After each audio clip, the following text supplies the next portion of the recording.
Hello दोस्तों, स्वागत है आप सभी का आपके पसंदीदा YouTube platform the notebook global academy पे। हम लोग बात करने वाले हैं मिडिल ईस्ट के बारे में या पश्चिमी एशिया के बारे में। पश्चिमी एशिया में आपको पता है कि पिछले कई दिनों से उथल पुथल और अस्थिरता बहुत बड़े लेवल पे बनी हुई है, बहुत बड़े स्तर पे बनी हुई है। और यह जो अस्थिरता बनी हुई है बड़े स्तर पे, उसका कहीं ना कहीं जो कारण है वो आप जान सकते हैं कि ईरान पे जो अटैक हुआ और ईरान के द्वारा जो अटैक किया जा रहा है इसके कारण हो रहा है। अर्थात इजराइल, अमेरिका, ईरान, यह मुख्य रूप से यहाँ पे उथल पुथल के आप कारण देख सकते हैं। इसमें आपको ये भी दिखाई देगा कि जो यूएस बेस्ड थे, यूएस बेस्ड का मतलब कि जहाँ जहाँ से यूएस ने इस्तेमाल किया है डिफेंस लेवल पे, और उसका सहयोग जो जो ने किया है, जो जो कंट्री ने, जैसे सऊदी अरबिया हो गया, कतर हो गया, बहरीन हो गया, है ना, तुर्की हो गया, इजराइल हो गया, उन पर जो है ईरान अभी पिछले कई दिनों से लगातार ड्रोन और बहुत सारी चीज़ें जो है अटैक कर रहा है। तो उसका कारण है क्योंकि वहाँ के ईरान के जो मुख्य नेता थे खौमेनी, उनकी डेथ हो गई इस अटैक में, है ना। तो इस अटैक में जो डेथ हुई थी उसके बाद वहाँ के लोगों के अंदर जो गुस्सा है वह, और जो वहाँ की आर्मी फोर्स है, इसमें अगर आप देखेंगे ईरान का एक अगर पॉलिटिकल व्यू अगर आप देखना चाहेंगे तो आपको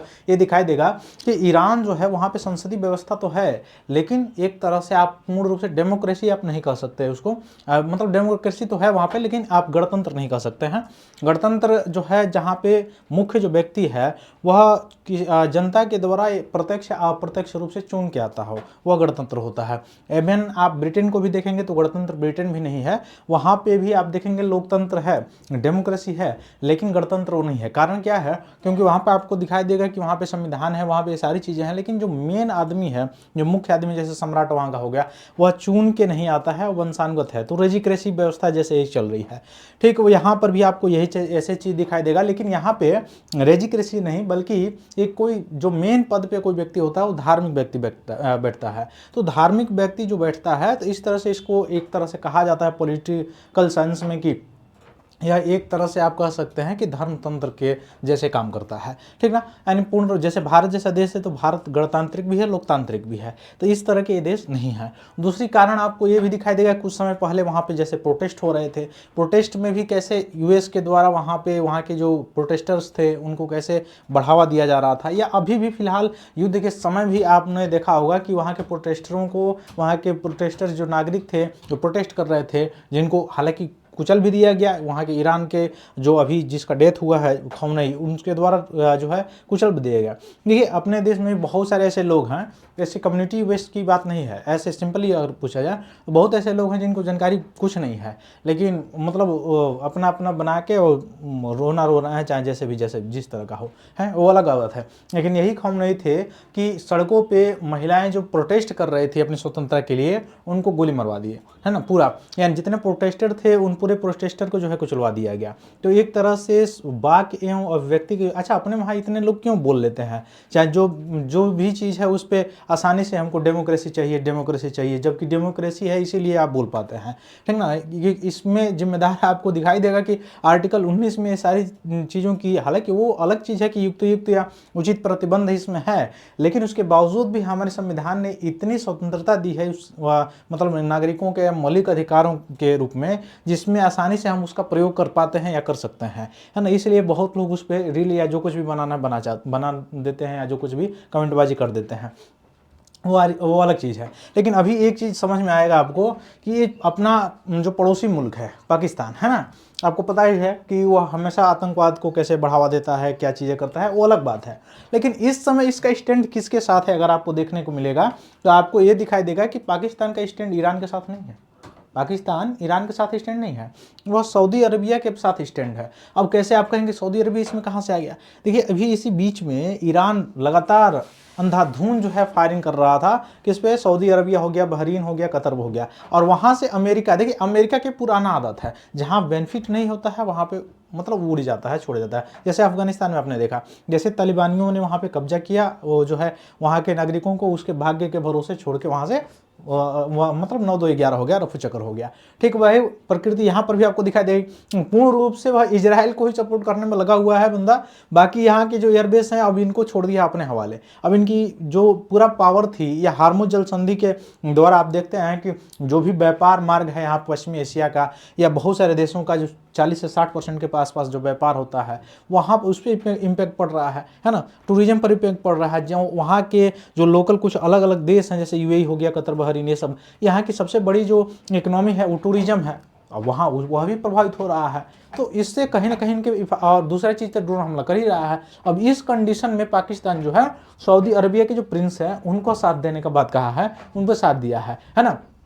अब पाकिस्तान जो है वो चिंता जताई है ईरान पे, और कहा है Saudi Arabia attack defence pact activated करने की बात इसमें की गई है। अब अपने वहाँ लोग अलग ही रो रहे हैं, है ना। अब यहाँ पे देखिए ये सारी चीज़ें हैं। वो अलग चीज़ है कि हमारे लिए ईरान बहुत ही इंपॉर्टेंट है, और भारत को एक तरह से न्यूट्रल यहाँ पे रहना चाहिए, ठीक है, लेकिन ऐसा भी नहीं करना चाहिए कि अमेरिका का पूरा वहाँ पे डोमिनेंस स्थापित हो जाए, क्योंकि यह भारत के लिए सही नहीं रहेगा। अगर अमेरिका का जो है डोमिनेंस स्थापित हो जाता है, या कोई वैक्यूम आता है उसको भरने के लिए अगर कोई दूसरा वहाँ पे चला जाता है, तो फिर भारत के लिए अच्छा संकेत नहीं हो सकता है। वो अलग चीज़ है, वो डिप्लोमेटिक रूप में हम वहाँ पे काम करेंगे, यानी भारत जो है काम करेगा, उस तरह से अलग बात है। लेकिन अब यहाँ पे ये सारी चीज़ें हुई हैं। दूसरी, आपने कुछ समय पहले देखा है, 1-2 दिन पहले जो ट्रंप का लगातार बयान आ रहा था, उसमें ये भी बताया गया कि चूंकि यूएस जो है वो नाटो का मेंबर है, और नाटो में टोटल 32 कंट्री है, तो यूएस के द्वारा ये भी कहा जा रहा था कि नाटो एक्टिव हो जाए। अर्थात एक्टिव होने का मतलब ये हुआ कि आर्टिकल 5 नाटो का डायरेक्ट कहता है कि उसके किसी भी एक देश के संप्रभुता पर, या किसी एक देश के, नाटो सदस्य जो देश हैं 32 देश,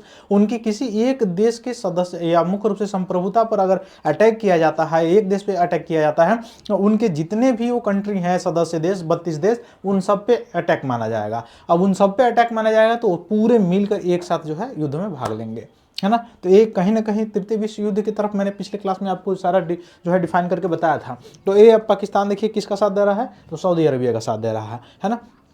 वो अलग बात है कि भारत किसी एक को साथ नहीं दे रहा, और अच्छी बात ये चीज़ है कि भारत को बिल्कुल न्यूट्रल स्टैंड ही रहना चाहिए। भारत जो शुरू से कहता आया है वसुधैव कुटुंबकम की नीति, या मुख्य रूप से विश्व शांति की नीति, वही अपनानी चाहिए। और भारत वही बार बार स्टेटमेंट भारत के द्वारा जो दिया जा रहा है, आपने सुना होगा, यही कहा जा रहा है कि हम विश्व में शांति चाहते हैं। हम चाहते हैं कि कोई भी पक्ष का अगर कोई भी सारी चीज़ें ये हो रही हैं, वो जल्द से जल्द शांति हो, जल्द से जल्द शांति जो है उसकी स्थापना की जाए, है ना।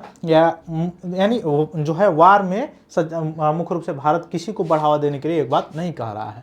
वही पाकिस्तान जो है मुख्य रूप से आपने देखा कि, या वहाँ के फॉरेन मिनिस्टर डार जो है कहे हैं सऊदी डिफेंस पैक्ट के बारे में, है ना। आइए देखते हैं हम लोग क्या है सऊदी इफेक्ट पैक्ट जो है उसके तो मध्य पूर्व संघर्ष में धीरे धीरे अब देख रहे हैं लगातार वृद्धि होती चली जा रही है। कोई भी पक्ष इसमें मानने के लिए तैयार नहीं है।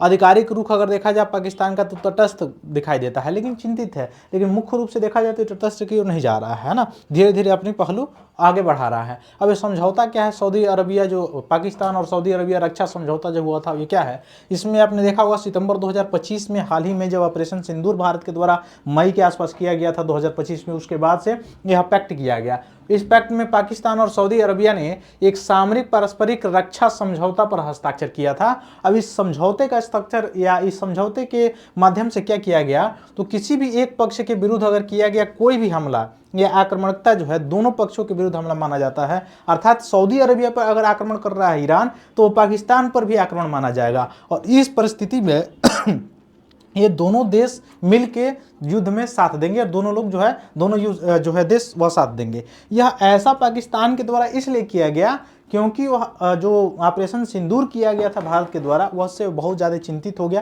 हालांकि बड़े लेवल पे उसको सप्लाई मिली थी अलग अलग देशों से, आपने देखा भी होगा। उसके बाद से वह चिंतित हो गया और यह पैक्ट साइन किया ताकि अगर पाकिस्तान और भारत से युद्ध होता है तो सऊदी अरबिया या जो पश्चिमी एशिया की जो कुछ कंट्री हैं वह मुख्य रूप से इस युद्ध में सीधे सीधे तौर पर भाग ले सकते हैं, है ना। इसलिए ये पैक्ट किया गया था। अब आ गई अपनी कुल्हाड़ी अपने ही सर पे गिरने वाली है ना। अब पैक्ट साइन है तो भाई जाओ भाई लड़ो ईरान के खिलाफ। अब तटस्थ रहने के तो काम तो चलेगा नहीं क्योंकि पैक्ट पर साइन किए हो। तो यह उदाहरण के तौर पर नाटो जैसे सामूहिक रक्षा ढांचों के समान बनाया गया था। जैसे मैंने आपको पहले बताया कि नाटो का यह ढांचा है कि उसका आर्टिकल 5 कहता है कि उसके सदस्य देशों के साथ अगर कोई भी ज्यादती किया जाता है, ज्यादती करने का मतलब यह हुआ कि किसी भी सदस्य देश के साथ अगर युद्ध किया जाता है तो पूरे सदस्य देशों के साथ युद्ध माना जाता है। तो वही स्थिति पे, उसी बेस पे ये लोग समझौता किए थे, है ना। पाकिस्तान ही किया था। उसका कारण ये था कि वो चाहता था कि अगर भारत से बाय द वे अगर युद्ध हो तो यहाँ मुझसे जो मैं पैक्ट कर रहा हूँ, यानी सऊदी अरबिया से जो ये पैक्ट कर रहा था पाकिस्तान, वो पाकिस्तान से सीधे सीधे आके पाकिस्तान की तरफ से युद्ध शुरू करेगा, है ना, सीधे तौर पे आएगा। तो इसलिए पैक्ट साइन किया था। अब भारत से तो युद्ध हो नहीं रहा है इस समय, अब इस समय ईरान से हो रहा है, और ईरान जो है सऊदी अरबिया पर लगातार अटैक कर रहा है। अब सऊदी अरबिया जो है इसको ज़रूरत है, अब पैक्ट जाइए, एक्टिव कीजिए पैक्ट को, है ना। ये सारी चीज़ें हैं। तो इस समझौते ने इस्लामाबाद और रियाद के बीच दशकों पुराने संबंध को औपचारिक रूप दिया है और खुफिया जानकारी साझा करने में ये सब काम जुटा है। लेकिन अब ईरान के खिलाफ अगर आपको यूज करना है, कितनी बड़ी अब यहाँ पे आपको चिंता की बात आ रही है, तो यही चिंता की बात है इसकी।